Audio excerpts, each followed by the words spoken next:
multi-million-dollar runway project at the East Texas Regional Airport in Longview is taking off with fair weather. According to Airport Director Max Tover, the $18.3 million project to improve the 10,000-foot runway is being completed ahead of schedule.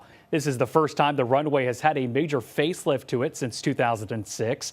To read more on this, you can visit our paper partners at the Longview News Journal.